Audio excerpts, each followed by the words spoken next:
সুপ্রিয় দর্শক শ্রোতা, আপনারা এখন দেখছেন ঢাকার ঐতিহ্যবাহী সেই হাতির ঝিলের দৃশ্য। এই হাতির ঝিলের এই অবস্থা এক বছর আগে ছিল না। মাত্র এক বছর আগেও পরিষ্কার পরিচ্ছন্ন টলটলে পানিতে মানুষ ভ্রমণ করত। এখন এর চারিদিকে ময়লা আবর্জনার স্তূপ। দেখুন কী অবস্থা হাতির ঝিল। এখন আবার সেই পুরনো সেই আজ থেকে 15-20 বছর আগের যে নোংরা আবর্জনাপূর্ণ একটা হাতির ঝিল ছিল, দুর্গন্ধময়, সেই অবস্থায় ফিরে যাচ্ছে। রক্ষণাবেক্ষণের অভাব, দেখাশোনার অভাব এবং চরম অবহেলা, উদাসীনতা, এবং যারা এই দায়িত্বে আছেন তারা এই ব্যাপারে মনে হয় টোটালি তারা কোনো দায়িত্ব পালন করছেন না, যার ফলে হাতির ঝিল এখন আবার বর্জ্য আবর্জনায় পরিপূর্ণ হচ্ছে। এ বিষয়ে আমরা আমাদের বাংলাদেশ সাংবাদিক সংস্থার মহাসচিব জনাব নাসিরউদ্দিন সাহেবের কাছে আমরা জানতে চাই যে আপনি এই যে অবস্থা দেখছেন, এই হাতির ঝিলের যে বর্তমান অবস্থা, এই বিষয়ে আপনার মন্তব্য কী? এই বিষয়ে আমার মন্তব্য হলো, রাজুকের এটা হলো একটা রাজুকের প্রজেক্ট। আচ্ছা, এই প্রজেক্টে প্রতি মাসে এই ময়লা আবর্জনা এবং পানি নিষ্কাশন এবং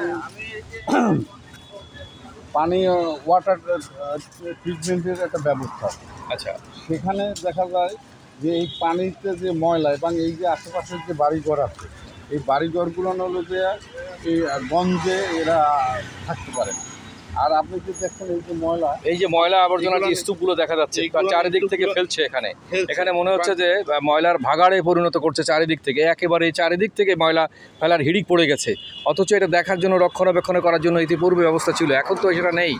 রক্ষণাবেক্ষণের জন্য এই জায়গায় সিটি কর্পোরেশন এটা রাজুকু তো এটা দেখাশোনা করছে না।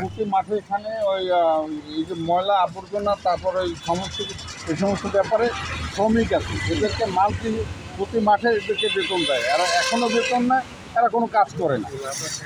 এই যে রাজুকের যে এই প্রজেক্টের যে দায়িত্ব আছে, এই যে হাতিঝিল প্রজেক্টের যে দায়িত্ব আছে ভদ্রলোক, ওনার দৃষ্টি আকর্ষণ করছি যে আপনি এই ব্যাপারটা দেখুন। আচ্ছা, কারণ হচ্ছে এত সুন্দর একটা প্রজেক্ট বাংলাদেশে, এইটা আপনারা এভাবে নষ্ট করেন না। ধন্যবাদ আপনাকে। এই যে দেখছুন, আপনার ধন্যবাদ আপনাকে।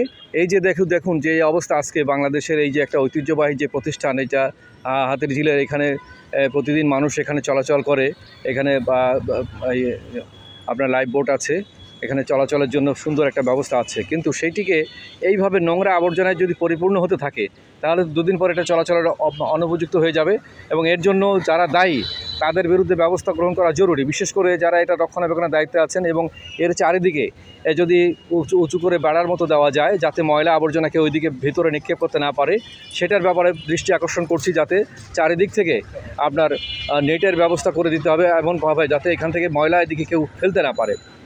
আর এই যে পানির যে রং এবং পানির যে দুর্গন্ধ ছড়াচ্ছে, এটা ভয়াবহ আকার ধারণ করছে। এটার থেকে হয়তো মহামারী, রোগ ব্যাধি, এমনকি অনেক রকমের পরিবেশের দূষণ ঘটবে।